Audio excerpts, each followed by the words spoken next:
What would you do if someone walked into your workplace claiming to deposit nearly $200 million, yet looked like an ordinary person you might pass on the street without a second glance? Would you believe them, or would you let appearances cloud your judgment? This is the story of a lesson learned too late, about humility, perception, and the quiet power that doesn't need to announce itself. It was a fresh Tuesday morning in Charlotte, North Carolina, and Riverstone Financial's Central Branch had just opened its doors. The cool air carried the scent of fresh coffee and floor polish, while the staff moved briskly, greeting early customers with polite smiles. At her glass-walled office near the center of the lobby, Rebecca Hayes, the newly appointed branch supervisor, sat with her back straight and her eyes fixed on her computer screen. Only 2 weeks into the job, she was determined to show that her promotion had been well earned. She had worked hard for this title. Long nights, grueling training programs, and constant self-discipline had led her here. She was eager, maybe even desperate, to make an impression. Today, she believed, would be her moment to step forward as a leader. Around 9:10 a.m., the main doors swung open gently, letting in the morning sunlight along with a man who looked like he might have come from the hardware store down the street. He appeared to be in his mid to late 40s, African American, with a short, well-kept beard, wearing worn-out sneakers, a plain navy blue t-shirt, and faded jeans. He carried a small, black leather briefcase and moved with a calm, grounded confidence. There was nothing flashy about him. No gold watch, no designer labels, no entourage. Just a man who looked like he might have been on his way to grab a coffee or fix something in his garage. A few people glanced at him and looked away. He walked up to the counter where a young teller greeted him with a bright but routine smile. "Good morning, sir. How can I help you today?" "Good morning," the man replied gently, his tone measured and pleasant. "I'd like to make a deposit, fairly large." The teller blinked. "Of course. Do you have your account information with you?" He handed over a folded slip of paper with some handwritten notes. Just as the teller was about to type in the numbers, Rebecca stood up from her office, curious. Something about the man caught her eye. Maybe it was the contrast between his unremarkable appearance and the mention of a large deposit. She walked over briskly. "I'll handle this," she said to the teller, who stepped aside quickly. "Sir, I'll need to verify these details before we proceed." The man nodded and stepped back slightly, giving her space. "Absolutely," he said, not bothered in the slightest.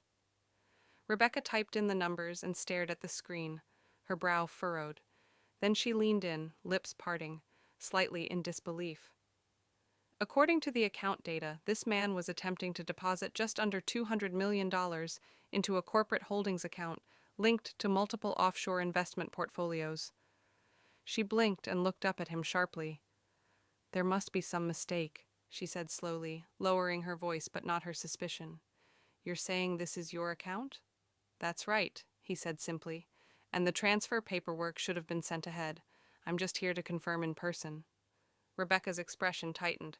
"Sir, I don't know what kind of game this is, but Riverstone Financial does not entertain hoaxes or fraud. If this is some kind of joke—" "This isn't a joke," he interrupted, still polite, though firmer now. "Everything is in order. I can show you identification and documentation if needed." She held up a hand and stepped back. "No need for that.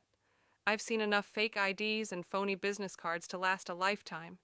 You're not the first person to try and con a bank with a story like this." A few customers nearby had begun to take notice. One older man frowned. A young woman whispered to her friend. People were sensing the tension.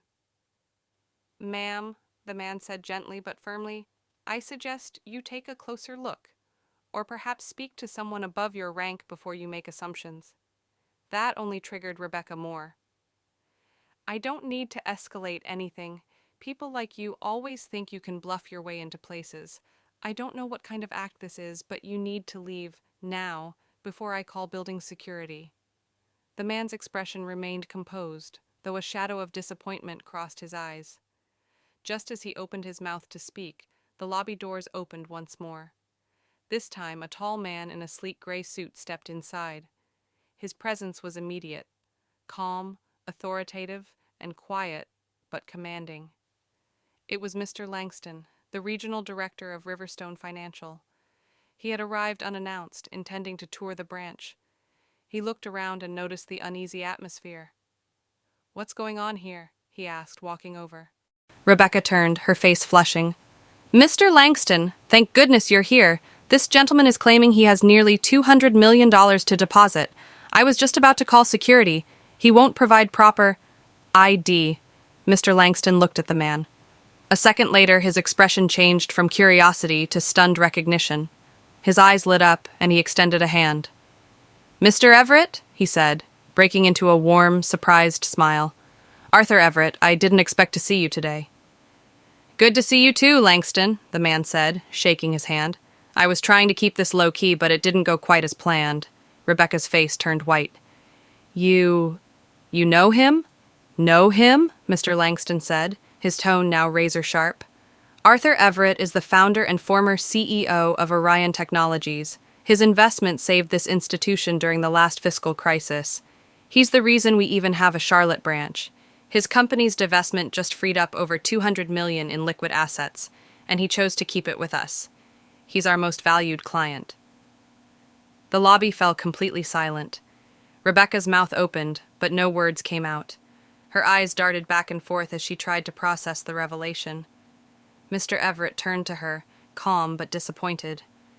"I didn't need special treatment, just basic respect." Mr. Langston's jaw tightened as he faced Rebecca. "You've been here 2 weeks, and already you're disrespecting our top clients based on nothing more than their shoes and shirts. You're dismissed. Pack your things immediately."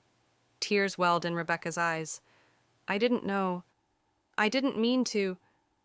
"And what exactly does someone with $200 million look like to you?" Mr. Langston asked sharply. She said nothing, lowered her gaze, and walked away as the weight of humiliation settled on her shoulders. The room slowly buzzed back to life. Some customers nodded in approval, others whispered to one another about what had just happened. Mr. Everett turned back to Mr. Langston. "Thank you for handling that with class.